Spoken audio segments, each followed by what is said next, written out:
Il-Gvern jinsab f'kuntatt ma' Walid Nabhan sabiex tinstab soluzzjoni għas-sitwazzjoni tiegħu u bekk ma jħallix il-pajjiż. Ikkonfermat dan ma' One News il-kap eżekuttiv taċ-ċentru tal-Ilsim Malti Norma Saliba. Ftit tal-jiem ilu l-kittieb Malti ta' Nisel Ġordanis fuq il-mezzi soċjali ħabbar li kienet jippjana li jħalli pajjiżna wara kważi 35 sena jmur lura lejn il-Ġordan minħabba s-sitwazzjoni diffiċli personali li kien jinsab fiha.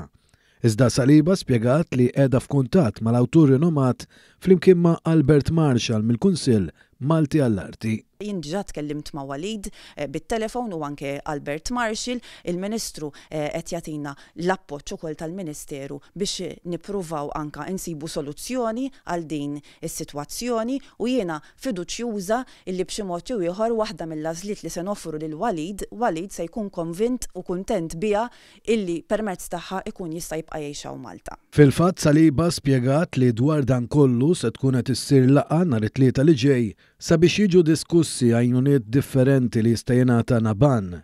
Saliba spjegat ukoll x'immotiva lill-Gvern permezz taċ-ċentru għall-Ilsim Malti u l-Kunsill Malti għall-Arti sabiex jintervjeni b'dan l-appoġġ.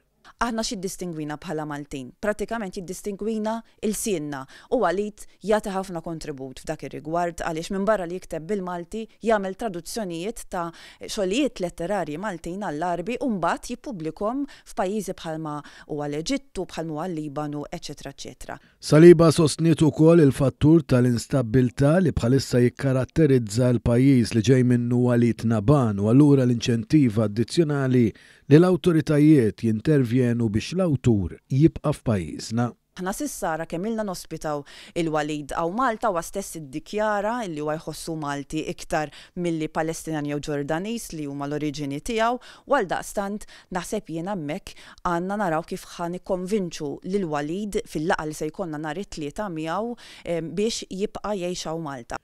Walid Nabhan kiseb prominenza fil-qasam letterarju ta' pajjiżna permezz tan-novella L-Eżodu ta' Ċikonji li rebaħ il-Premju Nazzjonali tal-Ktieb fl-2013 u saħansitra il-Premju Ewropew għal-Letteratura fl-2017.